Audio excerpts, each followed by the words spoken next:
So this piece we're going to do for a little bit under an hour. And what I want to do is continue to explore this realm of developmental levels because it's so relevant to the work that we do as individuals, as leaders, as change agents. It's relevant for our own self-understanding so that we can map our own growth and development. And it's relevant for our ability to engage effectively with other people such that we can meet them where they are and support their development along the way. One of the key capacities of the sustainability leaders that I interviewed and worked with in my research was that they essentially would help the people that they were working with to develop and transform as part of the sustainability initiative itself. So not only were they actively needing to learn what they needed to learn and processing their own shadow stuff that came up and developing themselves, but they were also actively supporting the development of the people that they were working with and the collective that they were working with in service of executing or implementing this sustainability initiative. And that was really critical to the process. So fundamentally, we are working with a mystery. And if we start there as essential to understanding the work that we do, but we can't truly articulate all these different developmental levels and all these different developmental lines, that there are a bundle, there's kind of snapshots into a mystery that we're trying to get, essentially. However, there is decades and decades of research that's gone into trying to better understand these different pathways of the being, these different aspects of ourselves. And over time, we've begun to sort of articulate some of the most important ones that stand out as real expressions of human beings. And those are essentially listed up here. They range from spiritual development line, a self-identity line, a values line of development, needs, interpersonal. There's over 2 different lines of development. And in this course, we focus on 2 of them, the values line and the self-identity line, because they're the ones where you can get the most traction on the ground doing work in the world by knowing these 2 particular lines. If you'll remember, all of the lines have a developmental path that they go through, that there is movement from the earlier stages to the later stages. And as humans, we're developing along all of these different lines of development at the same time. And we may be higher in some and lower in others, and higher in some and lower in others. It's kind of like a graphic equalizer, if you can imagine what we actually kind of look like. And the goal of being here as a human is not to try and get all of these lines up to the maximum levels. It's not about trying to be some sort of superhuman, but rather recognizing that we have our own unique pattern and our own unique strengths. We may be very high in a morals level or very high in a cognitive level, and working with those strengths to bring our gift into the world. So part of this work really is, again, getting clear about where are you with respect to your own development and how can you bring forth your strengths. And if there are areas that need to be compensated for, you can help to develop because they're holding you back, that's fine. But fundamentally, I want you to not get caught up in the idea that this work is about maximizing your development in all of these different developmental lines. Because we need to essentially, because we're unique human beings here, and we have unique gifts to offer. And we work in teams, and as teams we can come together and have a team that is maybe high across all of these lines. But it's not about us needing to crank ourselves up to, again, some sort of superhuman capacity. So last time we talked about the different value systems or the different ego selves, and we focused on 3 of them. We did some voice dialogue at the last session, where we look specifically at the blue and the orange and the green value system, and talked from the voices of the eco-manager, the eco-strategist, and the eco-radical. We did some work also with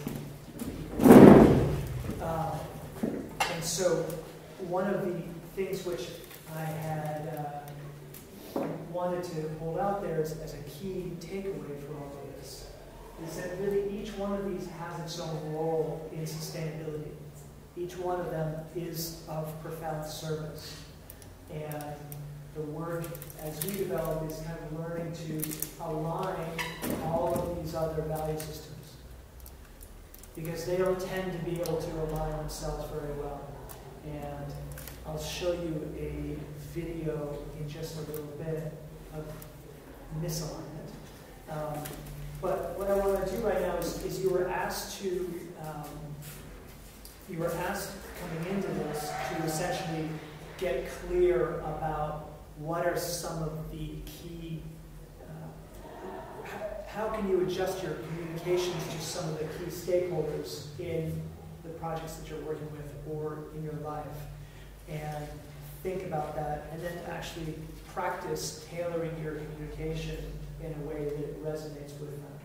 And so what I'd like to do at this point is let's break up into dyads and have you folks just take a little bit of time debriefing that and talking about what that experience was for you. And then we'll come back to the group. So specifically, grab a partner and talk about the particular key stakeholder that you're thinking about in a project that you're working with or in your life, a key person in your life, and what you really feel that you need to do to tailor your communication in a way that it really resonates with their value system. And if you want to pick up their copies of the kind of cheat sheet that you had access to last time. But talk about that, and then for those of you that had an opportunity to practice tailoring your communication to one of those key stakeholders, then share about that experience as well. And we'll take about 10 minutes to do this and then come back to the group. Okay? So let's shift a little bit about action logics. So this is the other developmental line that we've been talking about. And what I'm going to do now is just a kind of a broad overview on this. You've already done a bunch of pre-reading on this, so this should be review, but I wanted to add a little bit of color and flavor to it and give you a sense of these different action logics. So the action logics are, this model is used very, in the world of leadership development, this is the most popular developmental model which is used in kind of mainstream business. There's a Harvard Business Review article about it that you read. This book, Leadership Agility, is in the back. Action Inquiry also is in the back. And they have real solid business cases of working with different action logics in a business context, business leadership context. Yeah, you had a question? Just another question. Bill Joyner is having a workshop, a training workshop in September in London, if anybody's interested. I'm looking into it. Yeah. And also the VLS guys, they will be bringing, Bill will agree to come for one evening after or just before the workshop to here, but to Danvers. So good. Good. So to Danvers. So we'll keep you in a loop of that. I have to rush to the toilet quickly. Okay. So what is an action logic? You've spent some time kind of inquiring into this, and what I want to do essentially is differentiate it from a value system, because they are, there is a little bit of overlap, but it is, if you'll read the descriptions of the different value systems versus different action logics, you really will see clear differences. So fundamentally, an action logic is how you organize reality. It's your central lens through which you see the world. And it has to do with your meaning in life, the purpose that you're after, your experience of being in the world, and how you are basically receiving information and processing it. And the values tend to be more along the lines of what you think is important, Whereas the action logic hones in on who you see yourself to be. Who am I versus what is important to me. Now, there's clear overlap between those, but there's also clear difference. So the action logic is one of the most powerful models of development that I'm aware of. It was the original research on this was done by Jane Movinger at Harvard. A lot of the additional follow-up research has also been done at Harvard. And the model has been validated heavily over the past 4 decades and updated and stuff like that. So it has very powerful implications as you understand it better in your ability to understand people better and understand yourself. So let me give you a quick example of different action logics responding to a major global event. So on May 2nd, Osama bin Laden was killed by a team of Navy SEALs from the U.S. military in a covert operation in Pakistan. All of you heard about this. What was interesting to see was how different groups responded to this event based upon their action logic and based upon what they thought was, it was also based upon their values, but you'll see kind of stark differences here. So there were huge crowds that showed up around the United States that were really celebrating this, and there was this incredible sort of patriotism and nationalism that came out, that this was hugely important, and to go and kind of honor the people that had died and celebrate them. Another thing that happened was that a bunch of people invested right away. So that's a totally different response. You're coming from a totally different way of making meaning in the world, and by then moving money around based upon this particular global event.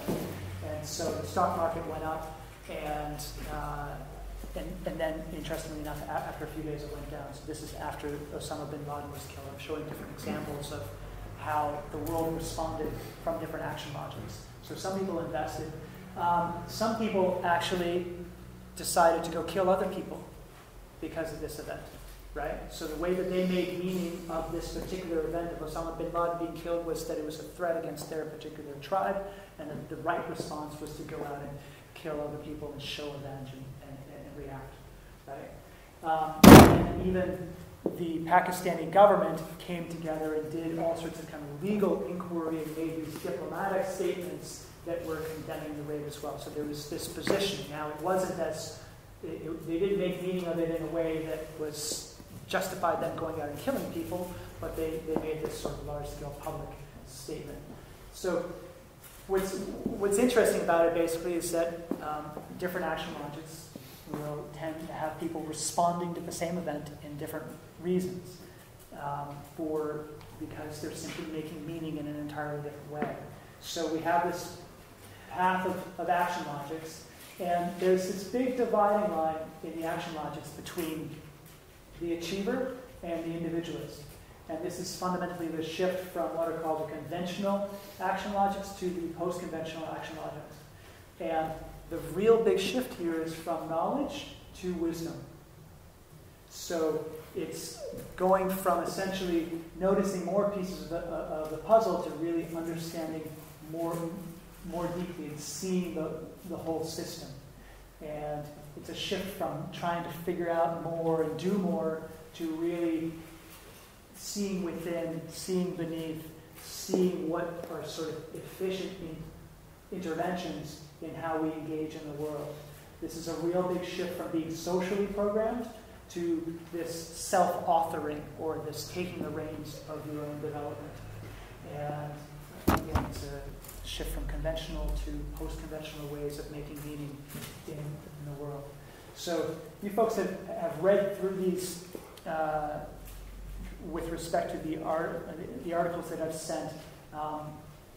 And so there's lots of details on what the different action logics look like. I'm not going to step through each one of those along the way, but I do want to point out that there are, most of the world is operating in this particular space, most adults, achievers and experts, with the vast majority of them being experts.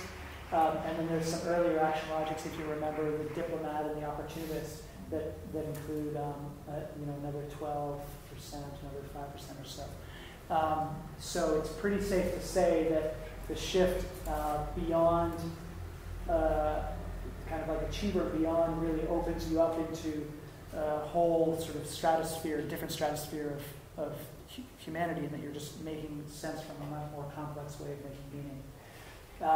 And you'll see that as a result, people become more effective at operating on a broader scale and operating in a more complex environment. I'll talk a little bit about how leadership effectiveness is related to action logic development in just a little bit. But fundamentally, as your action logic develops, there is this literal reorganization of your self-identity and the way that you make meaning. And this happens on a brain level, and it happens in a psychological level, and it allows you to receive the same information but interpret it in a completely different way. So if I see, there was a time when I was in my early 20s, and my girlfriend at the time would criticize me, and I would basically go into kind of criticizing her back and pointing out, her problems and her issues and be real defensive. That was my way of responding. And then as I developed, when if my wife offers some sort of constructive criticism, now it's much more a place of, I wonder what the truth is that's in there, because she's obviously experiencing this and doing something that's triggering the situation in a certain way. There's a reflection in it, and kind of like even an inquiry into, I wonder if this is even a little bit of her projection, for example, that's coming up, things she's struggling with that she's putting onto me. So it's this same sort of data coming in, criticism, but a different response where I'm more open to it and essentially engaging with it in a way that is more comprehensive and more complex than simply pushing it away because I don't want to hear it because it's too painful for me to hear it, which was the situation when I was young, right? So there's been this shift over time in how all of us make meaning. I'm sure all of you have examples of that. Does it really translate to all cultures, these levels, as that been looked at? Yeah, this is pretty cross-culturally validated. And there are different cultural expressions, of course, that may look different. But the fundamental psychological structures, there is this development of consciousness. However, it's interesting that some cultures basically privilege and give credence to the concept of self-development, and some cultures don't, which means that you get people developing faster in some cultures than others, because some cultures actually say it's good to develop yourself, and some cultures don't really promote that in any particular way. It's kind of about blending in with the collective and listening to the authority is the strong cultural norm there. So there's not that strong drive for development.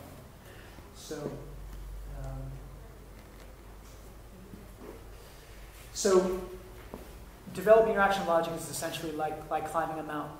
And we are able to see a broader landscape with respect to the complexity of what's happening out there. So all of a sudden, you're able to see, Larissa, the different value systems that are firing off in your organization that you're working with. And that's seeing a broader landscape out there.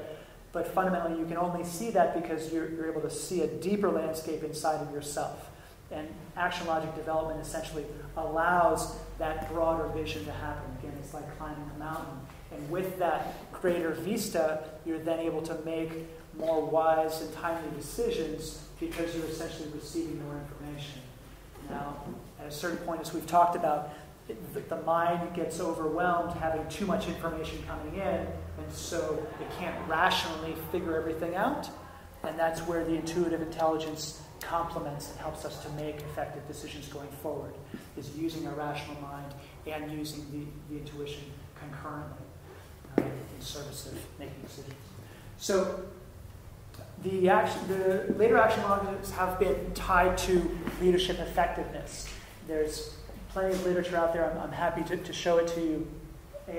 But fundamentally, what's become clear is that how a leader knows, so how they make meaning about what's happening around them, is at least as important as what they know. Now, again, the point here is that it's not just you want to have highly developed action logic.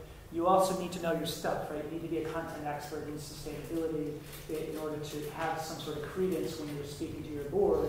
However, when you complement that with your own action logic development and essentially coming from a deeper, broader way of understanding the world, then that kind of 1-2 punch is very powerful. And then you blend it with this embodied leadership capacity of being able, in the moment, to create a state experience in your physical body where you are energized and advocating with clear energy. And that combination of structural development, which is vertical development, horizontal skills development and knowledge development, so kind of knowing your field and knowing your stuff, with your state development, so being able to create that powerful state in the moment, that's what I call S-cubed for sustainability, right? It's this ability to be broadly viewing the world, confident in what you know about this particular field, and then energized in a way that allows you to deliver the best of who you are in the moment. And that's, I think, the three main dimensions of development that we're working with here. So the big mind process that we did earlier today is a way of getting yourself into a more resourced state. The embodied leadership work is also about helping you to develop into, to have a more resourced state that you can work with.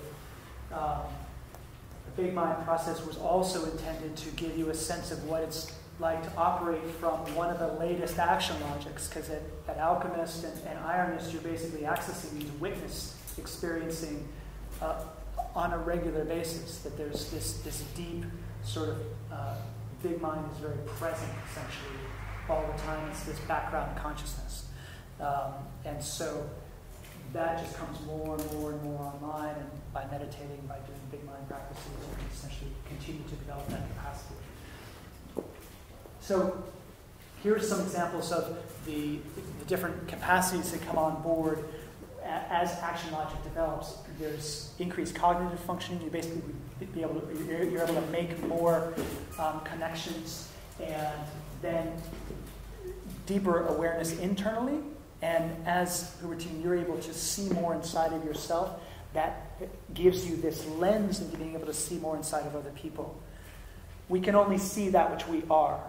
And so when you're facilitating in a room and you're picking up on the fact that that person in the corner is a little bit upset and a little bit tweaked from just a few sort of body movements that they're making, that's because you're kind of tuned into your own emotional intelligence and your own awareness, and you're picking it up in the field, right? And so this intrapersonal awareness develops and grows as as each additional action logic comes on board.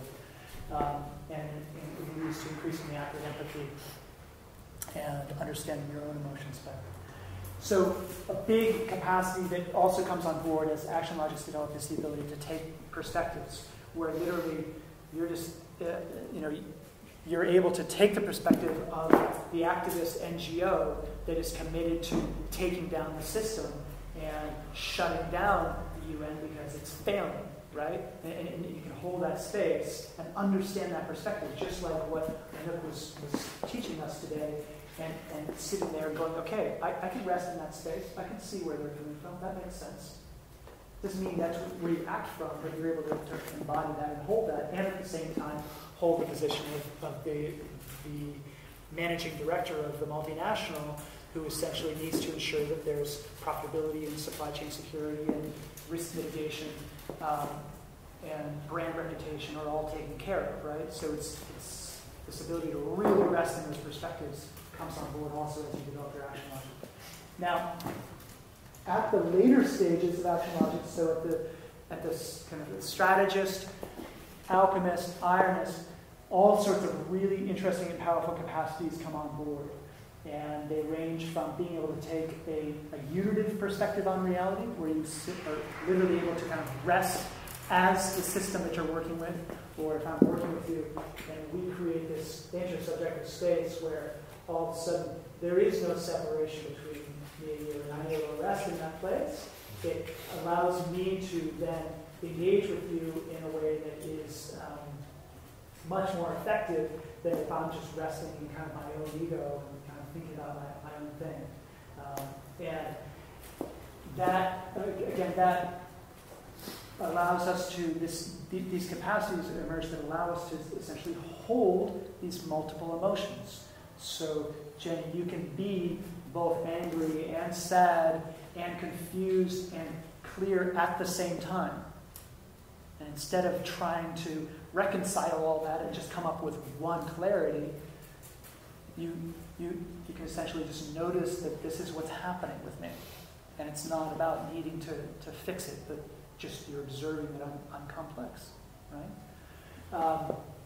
And so this sort of deep acceptance arises, and that leads to people being very open and very flexible and very attuned.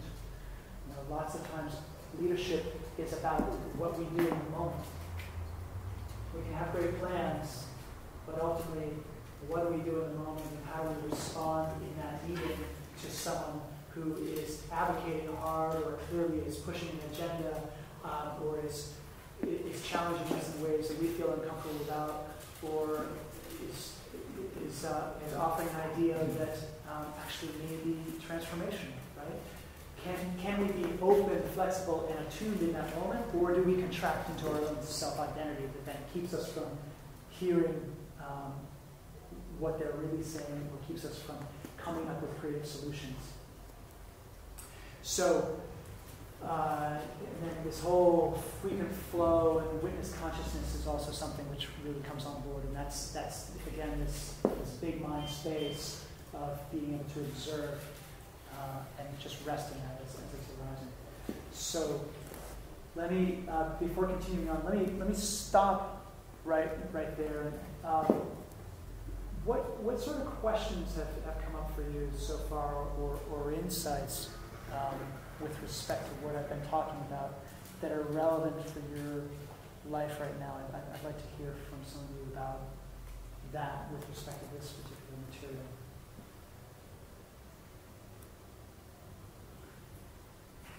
For the alchemist, there were some downsides, at least as I can experience it.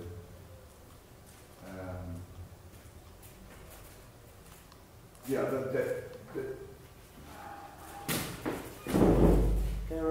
are downsides, but they're in a different document that I sent you guys. Yeah. So, I find it interesting to dig into that, because that's, I think, hindering effectiveness specifically.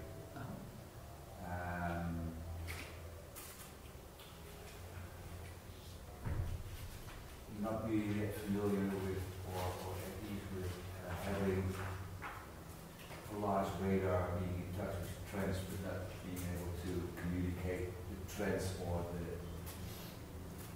juicy stuff to different value systems makes you less effective. Yep. And then confused or frustrated or whatever. So that's interesting stuff. Yeah, indeed. Yeah, just because we can see these things inside of ourselves or outside in the world doesn't mean that we actually have the skillful means to communicate them in a way that people get it, right? And so some of you may experience coming across more complex and kind of coming from a place that other people don't actually get what you're saying, right? And that is because you're maybe seeing a more complex world than they are, but you're not skillfully communicating what you're seeing, right? And that's the work of translation, getting concrete. Go ahead. It would be great to have that next meeting on Wednesday, Thursday. Yeah, exactly. Well, to take that topic Okay. Nook is involved in designing that with Daphne. They may have a plan on it already, but we can. Just because I can only find out, or we can only find out in interaction and in such a safe learning environment. Yep. Good. Other comments or points you know for folks? Well, for me, it's easier to see that. According to the test I filled in, I'm only just on the other side of the dotted line. So I should maybe focus my goals on just on the other side instead of trying to. I more and more notice that I may use the words of that, maybe the alchemists and the ironists and what's just the strategists. But my level of development is about just individualists, so maybe attune my goals and objectives on that level instead of being transformational and all that. If I manage to get a team of 10 people working happily together, right, that's for my level of growth at the moment. That's a pretty good goal. And then maybe later on change the world. Yeah, well. That's probably, maybe that's December, you know. Yeah. So these things are malleable. The purpose of this work really is to support people in developing their action logics wherever folks are. We'll talk about the personal assessments in just a little bit, but what's I think fundamental to understand is that there is a power within every single one of these that's needed for the moment that we're at right now. And so wherever you kind of self-assess yourself, because we talked about, there's the assessment that we got back from the developmental psychologist, but then also looking at the descriptions more deeply in the documents that you got to kind of say, okay, well, maybe I was a little bit underassessed or a little bit overassessed, and kind of coming up with something that more accurately fits you, which could be what the assessment came back with. But the point is that by getting clear about sort of where your center of gravity is now, then the deep descriptions that we have of each of the different action logics can serve as a roadmap for your own development. You go, okay, so I tend to operate like this when I read this particular description of my action logic. So say you're reading about an individualist, but by studying the strategist more deeply, and there's really some good thick descriptions of it, including in these books, you really can get an embodied sense of what it's like to operate in the strategist space. Because you are capable of doing that, right? This is only a center of gravity, which means that some of your scores were scored up in this area, and some of your scores were in here, and there's sort of like an average center of gravity that the assessment came back with, right? So that's the way it rolls out. So let me just wrap up with a couple more comments here. So here was the action logic distribution for this particular group. And it ranged from achievers up to alchemists. And again, I think it is very important for you to go into the text, especially that one that's called 9 Levels of Increasing Embrace, and read the one that describes the action logic before and the action logic after what you were assessed, because in some cases people are a little bit underassessed, or sometimes it's just right on, and you read it and you go, yep, and then you go and you read the next one and you go, nope. Not yet. Maybe, right, someday, but right, and so you can do that sort of self-assessment. Don't just rely upon this this particular snapshot that was taken of the developmental psychology assessment. This is really about you. It's to use as a data point for your own development. Does this include you? It does not. The data point with respect to managers and consultants in the UK. So this is a highly selective sample that was done of people that are really interested in development. And so this will tend to be, on average, a later group of action logics than what you find in the population, the average population. as you'll see compared, so here in the green is sort of this group of managers and consultants in the UK, and here's what it was in this group here. So the point that I want to make is that these sorts of groups are very, very, very important for your development. Because you're essentially, when you go out into the world and operating in a typical group of folks that you're engaging with, you may be operating more in sort of the expert achiever individualist space.